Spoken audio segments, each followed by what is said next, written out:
বন্ধুরা, কেমন আছেন সবাই? আশা করছি সবাই সুস্থ আছেন এবং ভালো আছেন। চরিত্রহীন উপন্যাসের ৮২তম পর্বে আপনাদের সকলকে স্বাগত। চলুন শুরু করা যাক।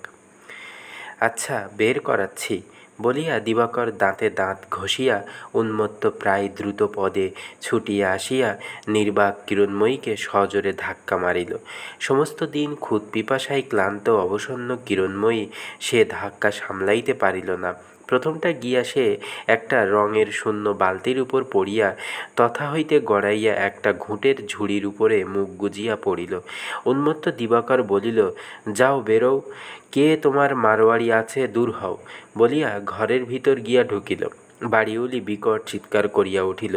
কারখানা হইতে সদ্য প্রত্যাগত পুরুষের দল যে যাহার হাত মুখের কালিঝুলি প্রক্ষালিত করিতেছিল, চিৎকারে শোকচকিত হইয়া হাতের সাবান ফেলিয়া ছুটিয়া আসিল। বাড়িওয়ালি শৌচ নাকি সুরে নালিশ করিতে লাগিল, বউটাকে মেরে ফেলেছে গো, হতভাগা ছোড়াটাকে তোমরা মারতে মারতে দূর করে দাও, আর না আমার বাড়িতে ঢোকে।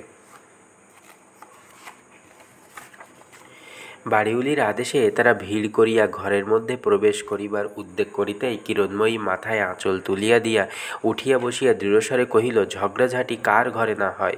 আমার গায়ে হাত দিয়েছে তা তোমাদের কি? তোমরা ঘরে যাও বলিয়া তৎক্ষণাৎ উঠিয়া পড়িয়া নিজের ঘরের মধ্যে প্রবেশ করিয়া খিল বন্ধ করিয়া দিল। লোকগুলো বিক্রম প্রকাশের দেশলাই বাহির করিয়া আলো জ্বালিল। কাঠের ঘর অপ্রশস্ত হইলেও দীর্ঘ। একধারে দড়ির খাটের উপর দিবাকরের শয্যা, অপর প্রান্তের কাঠের মেঝের উপর কিরণময়ীর বিছানাটি গুটানো রহিয়াছে।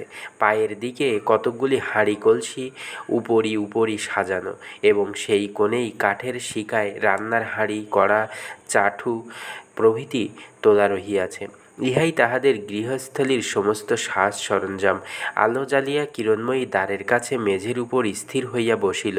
কাহারও মুখে কথা নাই। খাটের উপর দিবাকর ঘাড় গুজিয়া চুপ করিয়া বসিয়া এমনই বহুক্ষণ পর্যন্ত উভয়েই নিঃশব্দে থাকিয়া পরে কিরণময়ী ধীরে ধীরে উঠিয়া আসিয়া সম্মুখে দাঁড়াইয়া সহজভাবে কহিল, হাঁড়িতে ভাত রান্না আছে, বেড়ে দিই, খাও। দিবাকর রুদ্ধ কণ্ঠে কহিল, না। তাহার কণ্ঠস্বরে বোধ হইল এতক্ষণ সে নীরবে কাঁদিতেছিল। কিরণময়ী বলিল, না কেন? সারাদিন খাওনি, আজ না খেলেও কাল খেতে হবে। খাওয়া পড়ার উপর রাগ করা কারো চলে না। হাত মুখ ধুয়ে এসে যা পারো দুটি খাও, আমি ভাত বেড়ে দিচ্ছি। দিবাকর সাড়া দিতে পর্যন্ত পারিল না। লজ্জায় অনুশোচনায় সে পুড়িয়া যাইতেছিল। সে সত্যই কিরণময়ীকে ভালোবাসিয়াছিল। এখানে আসা অবধি অনেকদিন পর্যন্ত বাহিরের কেহ জানিতে না পারিলেও ভিতরে অত্যন্ত সংগোপনে আসক্তি ও বিরক্তির যে নির্মম সংগ্রাম উভয়ের মধ্যে প্রত্যহ ঘটিতেছিল, তাহার সমস্ত অভিঘাতই দিবাকর নীরবে সহ্য করিয়াছিল।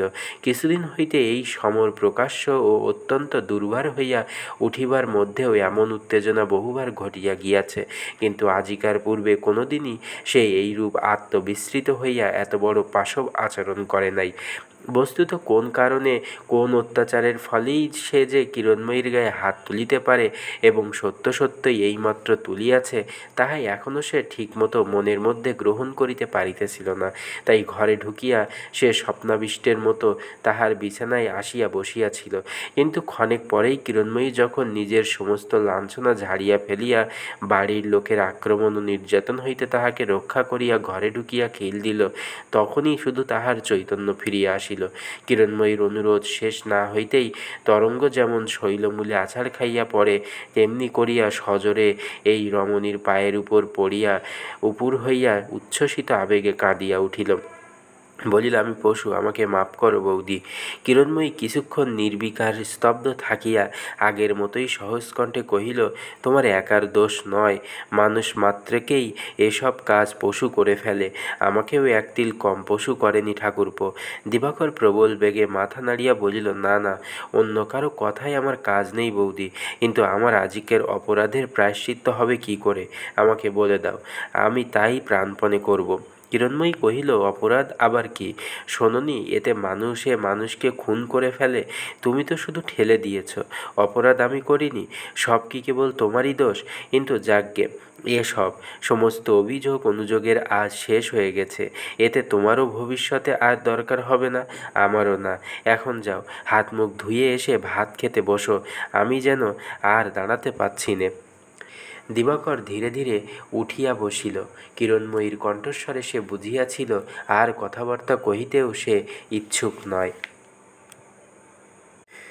সমস্ত দিন উপবাসের পর দিবাকর খাওয়া শেষ করিয়া বাহিরে আঁচাইতে গেল। তাহার মনের গ্লানিটাও কমিয়া আসিয়াছিল। আঁচাইয়া হৃষ্টচিত্তে ঘরে ঢুকিয়া একটু আশ্চর্য হইয়াই দেখিল কিরণময়ী তাহার বিছানাটা গুটাইয়া খাটে হইতে নিচে নামাইয়া রাখিয়াছে। জিজ্ঞাসা করিল, নামাচ্ছ কেন? কিরণময়ী অবিচলিত স্বরে কহিল, আগে বললে হয়তো তোমার খাওয়া হতো না, তাই বলিনি। আজ থেকে আমাদের মধ্যে আর দেখা সাক্ষাৎ হবে না। রাত এখনও বেশি হয়নি। আজকের মতো কালীবাড়িতে গিয়ে শোওগে। কাল সুবিধে মতো একটা বাসা খুঁজে নিও। আর যদি এদেশে না থাকতে চাও, পরশু স্টিমার আছে, আমি টাকা দেব, দেশে ফিরে যেও। মোট কথা, যা ইচ্ছে হয় করো, আমার সঙ্গে আর তোমার কোনো সম্বন্ধ থাকবে না। দিবাকর হতজ্ঞানের মতো কথাগুলো শুনিয়া যাইতেছিল। তাহার মনে হইতেছিল কিরণময়ীর মমতা লেশহীন একটি শব্দ যেন কঠিন পাষাণখণ্ডের মতো তাহাদের মাঝখানে চিরদিনের অভেদ্য প্রাচীর গাঁথিয়া তুলিতেছে। তাহার কথা শেষ হইলে সে স্বপ্নাবিষ্টের মতো কহিল, আর তুমি? কিরণময়ী কহিল, আমার কথা শুনে তোমার লাভ নেই, তবে এদেশে যদি থাকো, কাল পরশু শুনতেই পাবে। দিবাকর কহিল, তাহলে বাড়িউলির কথাই সত্যি, সেই খোট্টা মারোয়ারিটাই? কিরণময়ী কঠিন স্বরে জবাব দিল, হতেও পারে, কিন্তু আর যাই হোক, তোমার কাঁধে ভর দিয়ে অধোপথে নেমেছিলুম বলেই যে তার শেষ ধাপটি পর্যন্ত তোমাকে আশ্রয় করেই নামতে হবে, তার কোনো মানে নেই। আমার শরীর ভালো নেই, এখনই শুয়ে পড়ব। আর তুমি অনর্থক দেরি করো না, যাও, কাল সকালে তোমার জিনিসপত্র তোমাকে পাঠিয়ে দেব। দিবাকর কহিল, এত তাড়া? আজ রাত্রের মতো আমাকে তুমি থাকতে দেবে না? কিরণময়ী কহিল, না। দিবাকর ক্ষণকাল স্থির থাকিয়া কহিল, তাহলে আমার শুধু সর্বনাশ করবার জন্যই এই বিপদে টেনে এনেছিলে, কোনো দিন ভালোও বাসনি? কিরণময়ী কহিল, না, কিন্তু তোমার নয়, আর একজনের সর্বনাশ করছি ভেবেই তোমার ক্ষতি করেছি। আর আমার কথা তো সমস্তই আগাগোড়া ভুল হয়ে গেছে, আর এই ভুলের জন্যই আজ তোমার পায়ে ধরে মাপ চাচ্ছি ঠাকুরপো। এই নির্বিকার পাষাণ প্রতিমার মুখের প্রতি চাহিয়া দিবাকর দীর্ঘশ্বাস ফেলিয়া কহিল, আমার সর্বনাশের ধারণা নেই তোমার, তাই তুমি এত সহজে মাপ চাইতে পারলে। কিন্তু এই সর্বনাশের চেয়েও আজ আমার ভালোবাসা অনেক বড়, তাই এখনও বেঁচে আছি, নইলে বুক ফেটে মরে যেতুম।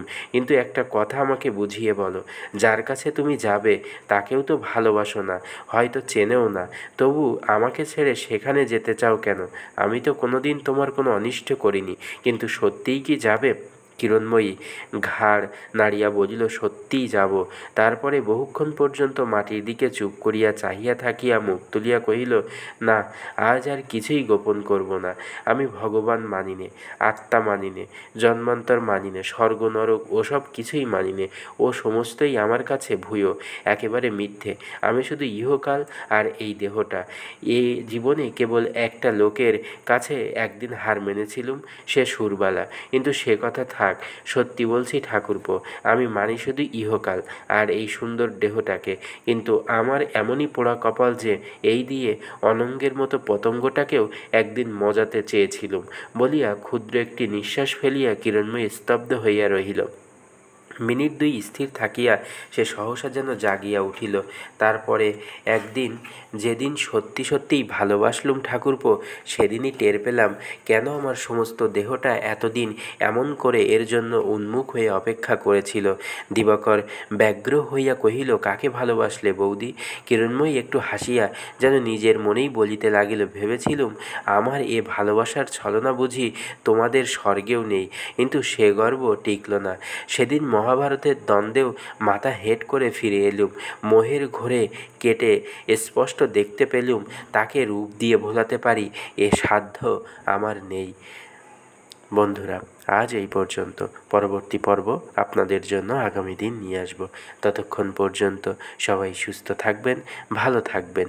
ধন্যবাদ সকলকে। শুভ সন্ধ্যা।